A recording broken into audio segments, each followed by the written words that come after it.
మన తెలంగాణ రాష్ట్ర వ్యాప్తంగా ఎవరైతే మహిళలు ఉన్నారో తప్పక చూడాల్సిన video. Welcome back to BVG updates YouTube channel. మన తెలంగాణ రాష్ట్ర వ్యాప్తంగా ఉన్నటువంటి రేషన్ కార్డులు కలిగి ఉన్నటువంటి మహిళలు ఎవరైతే ఉన్నారో ఎట్టకేలకు వారి బ్యాంక్ ఖాతాలలో వచ్చేసి దాదాపు 20 నుంచి 30 వేల రూపాయల నిధులను మన రాష్ట్ర ప్రభుత్వం అయితే విడుదల చేయనుంది. ఇక ఏ పథకం కింద ఈ నిధులు అనేది మన రేషన్ కార్డులు కలిగి ఉన్నటువంటి మహిళల ఖాతాలలో ఈ డబ్బులను పంపిణీ చేయనున్నారో తెలుసుకుందాము. ఇక మన తెలంగాణ రాష్ట్ర వ్యాప్తంగా సీఎం రేవంత్ రెడ్డి గారు అధికారంలోకి వస్తే, ఎన్నికల హామీ మేనిఫెస్టోలో మేము అధికారంలోకి వస్తే వచ్చిన 100 రోజుల నుంచే, వచ్చిన నెల నుంచే ఇటు కొత్త పెన్షన్ డబ్బులు, అదేవిధంగా మనకి మహాలక్ష్మి పథకం అనే పథకం కింద మహిళలకు 2,500 రూపాయలు, అదేవిధంగా మొత్తం సంవత్సరానికి 30,000 రూపాయల నిధులను అందజేస్తామని మన సీఎం రేవంత్ రెడ్డి గారు ఎన్నికల హామీ మేనిఫెస్టోలో హామీ అయితే ఇవ్వడం అయితే జరిగింది.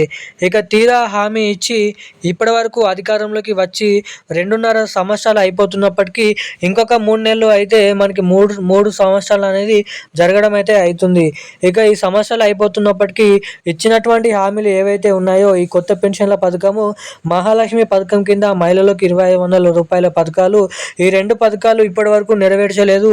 దీనిపైన ఇప్పటివరకు ఎటువంటి న్యూస్ అనేది మనకి ఇంకానైతే ఇవ్వలేదు ఈ డబ్బుల పైన. అదేవిధంగా ఈ 2 కొత్త పెన్షన్ల పెంపుతో పాటుగా కొత్త పెన్షన్లను పంపిణీ చేయడానికి, అదేవిధంగా ఈ మహాలక్ష్మి పథకం కింద ఇక దీనిపైనే జరిగినటువంటి క్యాబినెట్ మీటింగ్ సమావేశంలో మొన్న మాట్లాడుతూ ఇక ఫైనల్ డేట్ అనేది ఫిక్స్ చేస్తామని, జరగబోతున్నటువంటి సర్పంచ్ ఎన్నికల సందర్భంగా జరిగిన వెంట నుంచే ఈ మహాలక్ష్మి పథకం ఎవరెవరికి డబ్బులు జమ చేయాలన్నది, ఈ కొత్త పెన్షన్ల పథకం ఎవరెవరికి డబ్బులు జమ చేయాలన్నది లిస్ట్ అనేది విడుదల చేయడం అయితే జరిగింది.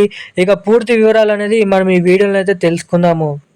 దానికోసం వీడియోని చూస్తున్న ప్రతి ఒక్కరు కూడా లాస్ట్ వరకు అయితే వీడియోని అయితే చూడండి. అంతేకాకుండా మన ఛానల్ని మొదటిసారిగా ఎవరైనా చూస్తుంటే తప్పకుండానైతే ఈ వీడియోని అయితే లైక్ చేయండి. ఇప్పటివరకు వీడియో చూస్తూ కూడా వీడియోని లైక్ చేయని వారు ఎవరైనా ఉంటే తప్పకుండా ఈ వీడియోని అయితే లైక్ చేయండి. మన ఛానల్ని సబ్స్క్రైబ్ చేసుకోండి. వీలైనంత మందికి ఈ వీడియోని అయితే షేర్ చేయండి.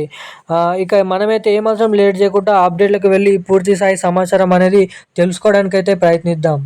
మన తెలంగాణ రాష్ట్ర వ్యాప్తంగా ఉన్నటువంటి పెన్షన్ లబ్ధిదారుల ఖాతాలలో ఎట్టకేలకు మన రాష్ట్ర ప్రభుత్వం కొత్త పెన్షన్లను, అదేవిధంగా మహాలక్ష్మి పథకం కింద మహిళలకు 2,500 రూపాయలను పంపిణీ చేయాలని ఇక మనకి సర్వం సిద్ధం అనేది చేయడం అయితే జరిగిందంట. ఇక దీనిపైన కూడా త్వరలో జీవో అనేది విడుదల చేయనున్నారంట. ఇక మన తెలంగాణలో ఉన్నటువంటి వివిధ రకమైన పెన్షన్ లబ్ధిదారులు ఎవరైతే ఉన్నారో వారిని కలుపుకొని, అదేవిధంగా మహిళలు ఎవరైతే 18 నుండి 55 సంవత్సరాల లోపు ఉన్నటువంటి మహిళలు ఎవరైతే ఉన్నారో ఈ మహాలక్ష్మి పథకంకి అయితే అర్హులు. అదేవిధంగా ఇప్పటివరకు ఎటువంటి గవర్నమెంట్కి ట్యాక్స్ అనేది, గవర్నమెంట్ నుంచి పెన్షన్లు అనేది పొందని వారు ఈ మహాలక్ష్మి పథకంకి అయితే అర్హులనైతే మీరు ఇక్కడ గమనించవచ్చు. వీరికి ఏడాదికి 30,000 రూపాయల నిధులు మన ప్రతి నెలకు నెల పెన్షన్ లబ్ధిదారులకు ఇచ్చినట్లుగానే 2,500 రూపాయల డబ్బులను మన రాష్ట్ర ప్రభుత్వం అయితే పంపిణీ చేయనుందంట. ఇక వచ్చేసి ఈ డబ్బులు ఎవరెవరి ఖాతాలలో ముందుగా జమ అవుతాయని అయితే ఎదురు చూస్తున్నారు. ఇక ఈ 2 పథకాలు వచ్చేసి మనకి దసరా కానుకగా ఆడపడుచుల మహిళల ఖాతాలలో 2,500 రూపాయలు, దాంతోపాటుగా మహాలక్ష్మి పథకం కింద 2,500 రూపాయలు, అప్పటి నుంచే ఈ కొత్త పెన్షన్లు 4,000 రూపాయలు, 6,000 రూపాయలు డబ్బులు అనేది పంపిణీ చేయనున్నారు. ఇక ఈ మహాలక్ష్మి పథకం డబ్బులు జమ కావాలంటే ఖచ్చితంగా మీరు రేషన్ కార్డులో పేరు అనేది ఉండాలి. మీకు రేషన్ కార్డు కలిగి ఉండాలి, ఆధార్ కార్డు ఉండాలి, అదేవిధంగా మీ బ్యాంక్ ఖాతాకి eKYC updates, NPCI link updates అనేది చేయించుకొని అయితే ఉండాలి.